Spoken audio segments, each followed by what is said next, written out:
Hi, Dal. Hello. So, how would you best describe what it is that you do? Well, I guess in the most easily explained terms, I'm a manager. Um, but that encompasses a whole lot of things. Right. In the sense that I do a lot of things. I help my clients to create content, to facilitate their relationships within the industry, when other people are creating content. So it does a lot of those things, and some of it is just pure, plain, simple management. My job is to help sort of architect a long-term career. And how did you get into this industry? Into entertainment? Yes. I got into entertainment on a dare from my sister, in reality. Sometime after I graduated from college, I was at home and we were watching television, and I was running commentary about the show, whatever the show was, and I honestly don't remember what it was. And my sister said to me, she goes, well, I'll give you a choice. You can get in the business and try to change it and do something about it, or you can just shut up because we're tired of hearing it. And so that was the gauntlet. My younger sister had thrown down the gauntlet. So got an internship and started working in entertainment. And you had formal education prior to getting into the industry? I have no education in entertainment. Right. I don't have a film degree or anything Right, like that. But you have a bachelor's degree. I have a bachelor's degree in international relations. And how did that at all impact what you did? I guess in some ways it probably did, but probably not in the direct ways that one would think.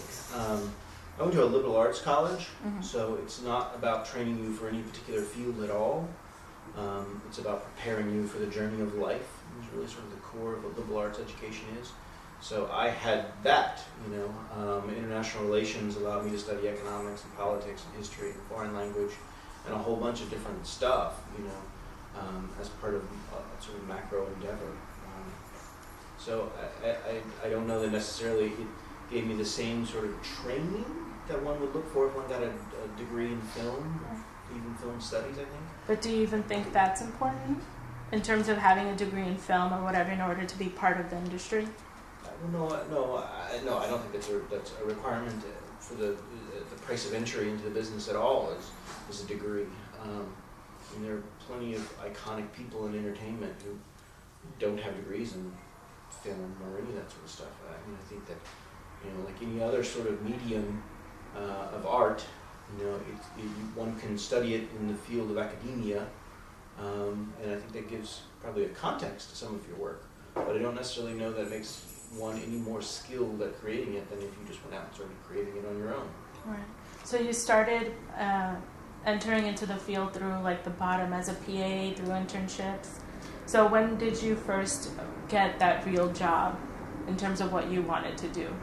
Well, I don't know that anybody entering a new field gets the job right away, that they're like, oh, that's what I want to do. I got a job, the PA internship, exactly like you said, and then my first paying job was actually in the production accounting office.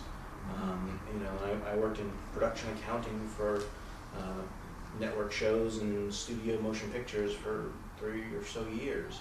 I don't necessarily know that was the job that I dreamed of. It is in fact accounting, but I would say that I was in the field and I was doing it. I got to travel all over the country, and work on television shows for all kinds of different companies and motion pictures. And when you said about 3 years ago you worked for Emmett for a while? I segued from production accounting, then I segued into production sort of management, became a production coordinator and worked my way up into that sort of stuff. And then about 13 years ago, I guess, I started working for Emmett Films. And I started as their assistant, working on a coffee table with a laptop and making little movies. And by the time I left, they were making $60, $75 million movies. And that was probably about 3 years ago. And do you think that role that you had in that company gave you like a foundation to go out on your own? Oh, it was a great experience. any sort of true independent production company, and when I say independent production company, I don't mean a production company that has a deal somewhere and they kind of cover some of their overhead. It's not really independent production. Independent production to me is you have absolutely no clue who's going to finance your movie, and you start at zero every time. So I mean, it was a great experience. You learn all about the international markets, the domestic markets. There's a challenge that you have to stay ahead of the curve in a sort of way. As the market is changing, you need to have content in the pipeline so that when the market does change, you've got something there to sell. And it's a lot of business of momentum. So it was a great experience. And it was a small life company. We made movies from $750,000 all the way up to $75 million. So we did all kinds of stuff with all kinds of creative forces. So when did you start your own management company? I started my own management company about a year ago. After M.Dal, I had done some small production work in various fields, some of it internet, some of it commercial, and I realized that there was a sort of I could provide a service that was unique if I defined what a manager does differently. In many cases, and not in all cases, a manager does exactly what an agent does. They help with a different pair of glasses, but they're ultimately trying to package their talent together and sell them. They're still selling. What I looked at, and I thought, and I perceived a sort of shortfall in the system. Having been on the buyer's side, the producer side, where we bought scripts and hired directors and hired actors. First question whenever you sit down with any one of those creative people is you go, well, what have you been up to lately? If you're a director and you can actually make one movie every 3 years, that's pretty prolific. I mean, you're doing movies back to back. If you're a writer and you actually give birth to one fully formed screenplay a year, that's a lot, and if you're an actor and you're actually paying your bills by acting, on the television grind, which is where most people kind of pick up their days, you may in reality only be working 3 weeks a year, really, kind of spread out over an entire year. So there's a whole lot of time in all 3 of those jobs where you're really you have nothing to talk about. What are you up to? Well, I working on a screenplay. Well, I'm in post-production. Well, the movie that I worked on is in post-production. You'll be able to see it, and so this kind of thing where unless you're at the very top of the game, where you're literally on the front page of the trades a couple of times a month, where you're announcing some big giant deal that's going to cost hundreds of millions of dollars to make and another hundreds of millions of dollars to market, you're one of those 1%, if even 1%.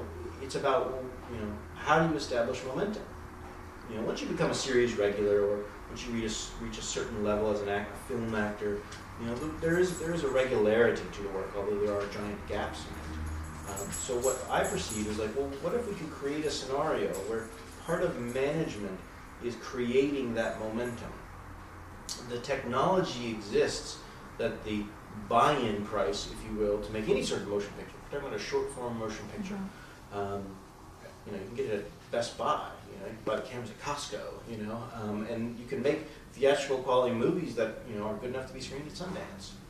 And so I thought, well, what if that's part of management? What if management isn't just about trying to put someone into someone else's project, or in a few cases trying to create a project around someone? What if it's not just a few cases, but what if we're looking at all of the talent and saying, hey, let's make something. Let's do a collective in a sort of way. Let's come together and have the writers write, the actors act, and the directors direct. And let's make something. Maybe it's a feature film, maybe it's a short film. Maybe it's an internet series. Maybe it's a television series for syndication. Maybe it's any of those things or all of those things, depending on the talent. What if that is part of the definition of what a manager does? Then create a small community. Not just creating a small community, but we're creating opportunity for each of the individuals, because they are actually getting to do the thing that they joined Hollywood to do. Actors came here to act, not to audition. Directors came here to direct, not to take meetings to talk about the movie that someday may get made by somebody. You know, let's do those things. You know, let's get in there and hone the craft. An example that I love to talk about most is if you were a photographer, you wouldn't care whether someone was giving you an art opening. You wouldn't wait for someone to publish your work. You wouldn't wait for any of those people to give you permission. You would run around and you would take pictures. And you would continue to hone your craft and get better at taking pictures. Then when the opportunity comes along and someone says, hey, I would like to do an art gallery, an opening with you. You know, what do you have? You have a panoply of work. Let's create that same model for actors, writers, and directors. Let's do this thing. Let's hone the craft. Let's get better at the thing that we got here and said we wanted to do in the first place. Like any other artist would do. Right. I like the example you used that you try and create like the illusion that your clients are constantly working. Hopefully it's not an illusion. Hopefully it's actually a reality. But in truth, it is about that. I mean, it is about creating that work. And you know, let's be honest, I'm not talking about we're going to go out and make Avatar, right, you know, every single year or every other month. I mean, that's just ridiculous. That's not going to happen.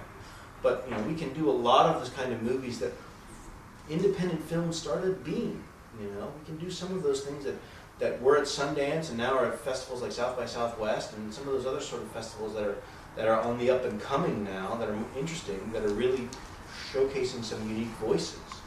Mm-hmm. You know, we can do all of those things, you know. And even maybe it's a short, maybe it's not a feature film, but we're creating something. That's exactly what we all said we wanted to do.